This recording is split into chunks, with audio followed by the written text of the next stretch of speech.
சங்கீத பகுதி சங்கீதம் 139 சங்கீதம் 1 வசனத்திலிருந்து 24 வசனம் வரை. கர்த்தாவே, நீர் என்னை ஆராய்ந்து அறிந்திருக்கிறீர்.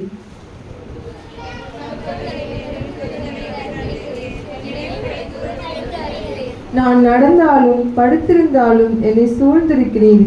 என் வழிகள் எல்லாம் உமக்கு தெரியும். முற்புறத்திலும் பிற்புறத்திலும் நீர் என்னை நெருக்கி உமது கரத்தை என் மேல் வைக்கிறீர். உம்முடைய ஆவிக்கு மறைவாக எங்கே போவேன்? உம்முடைய சமூகத்தை விட்டு எங்கே ஓடுவேன்?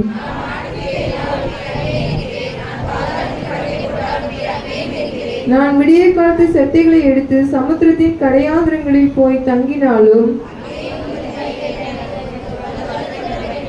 இருள் என்னை மூடிக்கொள்ளும் என்றாலும், இரவும் என்னை சுற்றி வெளிச்சமாய் இருக்கும்.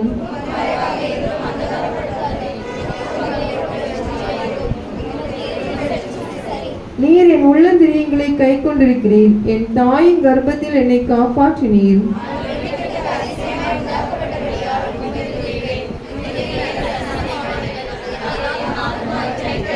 நான் ஒளிப்பிடத்திலே உண்டாக்கப்பட்டு பூமியின் தாழ்விடங்களிலே விசித்திர வினோதமாய் உருவாக்கப்பட்ட போது என் எலும்புகள் உமக்கு மறைவாய் இருக்கவில்லை.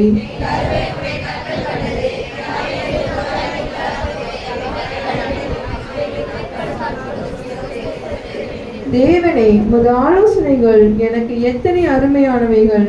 அவைகளின் தொகை எவ்வளவு அதிகம்!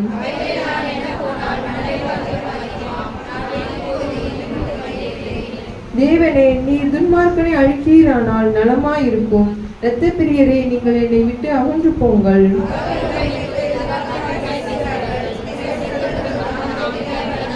கர்த்தாவே, உம்மை பகைக்கிறவர்களை நான் பகையாமலும் உமக்கு விரோதமாய் எழும்புகிறவர்களை அருவருக்காமலும் இருப்பேனோ? தேவனே, என்னை ஆராய்ந்து என் இருதயத்தை அறிந்து கொள்ளும். என்னை சோதித்து என் சிந்தனைகளை அறிந்து கொள்ளும். எல்லாரும் சேர்ந்து வாசிப்போம். வேலை உண்டாக்கும் வழி எனக்கு உண்டோ என்று பார்த்து நித்திய வழியிலே என்னை நடத்தும். இந்த நல்ல சங்கீதத்துக்காக கர்த்தரை ஸ்தோத்தரிப்போம். ஸ்தோத்திரம். சொல்லுங்க.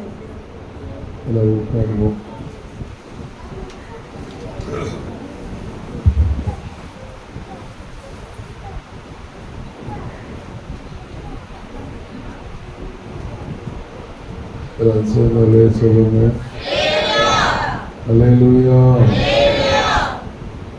7ஆம் வசனத்தை நாம் வாசிப்போம். உம்முடைய ஆவிக்கு மறைவாக எங்கே போவேன்? உம்முடைய சமூகத்தை விட்டு எங்கே போவேன்? இந்த உலகத்தில் பரிசுத்த ஆவியானவரை விட்டு நம்ம எங்கேயும் போக முடியாது. அவருடைய சமூகத்தை விட்டு எங்கேயும் போக முடியாது. அவருடைய சமூகத்தை நித்தமும் நாடுங்கள். எங்க போனாலும் அவருடைய கை நம்மை நடத்தும். 10ஆம் வசனத்தை வாசிப்போம். உமது வலது கரம் என்னை பிடிக்கும். நம்ம எங்க போனாலும் ஏசப்பா கரம் தான் நம்மை நடத்துகிறது. ஒவ்வொரு நிமிஷமும் ஆண்டோடைய கரம் நம்மை நடத்தாவிட்டால் நாம் இந்த உலகத்தில் மூழ்கி போவோம். 17ஆம் வசனத்தை நாம் வாசிப்போம்.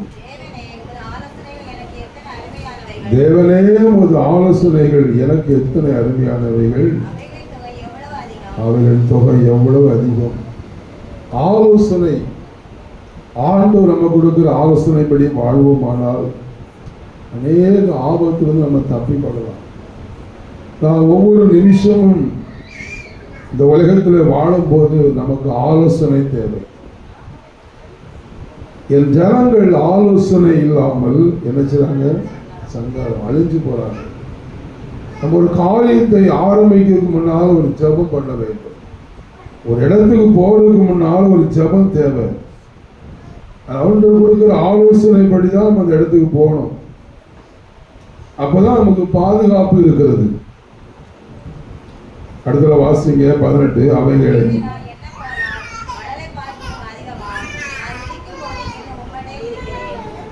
ஆண்டவருடைய ஆலோசனை மணலை பார்க்கலாம் அதிகமாக இருக்கிறது. தேவ பிள்ளைகளாய் நம்ம எல்லாருக்கும் ஆலோசனை தேவை. ஆண்டவரே எனக்கு ஆலோசனை தாரும், ஆண்டவரே பேசுறதுக்கு ஆலோசனை தாரும், குடும்பத்தை நடத்துறதுக்கு ஆலோசனை தாரும், பிரயாணம் பண்ணதுக்கு ஆலோசனை தாரும். நம்ம ஜெபிக்கும் போது கர்த்தர் நமக்கு ஆலோசனை கொடுக்கிறார். நம்முடைய ஆண்டவர் ஆலோசனை கர்த்தர். 21ஆம் வசனத்தை நாம் வாசிப்போம்.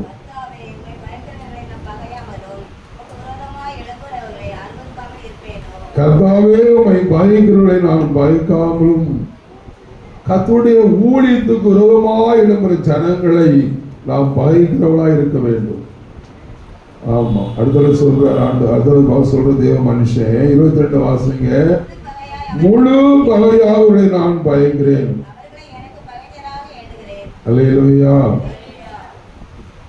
முழு பகையாக நான் பயக்கிறேன்.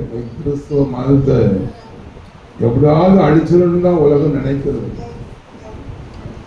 தேவ பிள்ளைகளுக்கு ஒரு வைராக்கியம் தேவை. நாம் இந்த உலகத்தில் வல்லமையாய் வெளிப்பட வேண்டும். ஆண்டவர் ராஜாக்களை தள்ளி ராஜாக்களை ஏற்படுத்துகிற கர்த்தருங்கதை தெளிவாய் சொல்ல வேண்டும். அவர் இன்றை செய்வார். ஆண்டவருக்கு லேசான காரியம். 24ஆம் வசனத்தை நாம் வாசிப்போம்.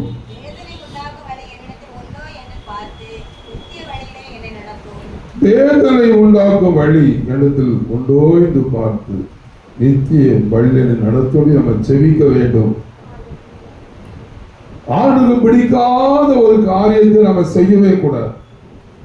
வேதனை உண்டாக்கும் வழி இடத்தில் உண்டோ என்று பார்த்து நித்திய வழியில் என்னை நடத்தும். ஒவ்வொரு நிமிஷமும் ஆண்டோடைய பிள்ளைகள் ஜெபத்தினால்தான் வாழ வேண்டும். ஆண்டவர் சமூகத்தில் ஒவ்வொரு நிமிஷம் நம்ம ஆலோசனை கேட்க வேண்டும். ஆண்டவருக்கு பிடிக்காத ஒரு காரியத்தை நாம செய்யவே கூடாது. சவுல் ராஜா ஒரு பெரிய ராஜாவா இருந்த போதிலும் புத்தீனமான சில காரியத்தை செய்தார். தாவீது எல்லா மக்கள் மத்தியில ராஜாவுக்கு முன்பாக புத்தியாய் நடந்து கொண்டார். ராஜா புத்தினமா செய்கிறார், தாவீது புத்திமா நடந்து கொள்ளுகிறார். கர்த்தர் தாவீதை ராஜாவா தெரிந்து கொண்டார். அல்லேலூயா. நீங்க தேவ பிள்ளைகள் புத்தியாய் நடந்து கொள்ள வேண்டும். அப்பொழுது கர்த்தர் உங்களை உயர்த்துவார். தேவ பிள்ளைகளாய் நாம் ஒவ்வொரு செய்கிற ஒவ்வொரு காரியங்களிலும் புத்தியாய் செய்ய வேண்டும். சவுல் ராஜா புத்தினமாய் செய்து ராஜபாரத்தை இழந்து போனார். நீங்க ஏழையாய் இருந்தாலும் புத்தியாய் செய்தால் கர்த்தர் ராஜாவாக மாற்றுவார். அல்லேலூயா, அல்லேலூயா. உங்களை கர்த்தர் உயர்த்துவார், அவர் உங்களை ஆசீர்வதிப்பார். ஆண்டவருக்கு லேசான காரியம். எல்லாரும் கைகளை தட்டி கர்த்தரை ஸ்தோத்திரம் பண்ணுவோம். கர்த்தருக்கு மகிமை உண்டாகட்டும். ஸ்தோத்திரம். கர்த்தருக்கு மகிமை உண்டாகட்டும். ஸ்தோத்திரம். கர்த்தருக்கு மகிமை உண்டாகட்டும். ஸ்தோத்திரம். ஸ்தோத்திரம்.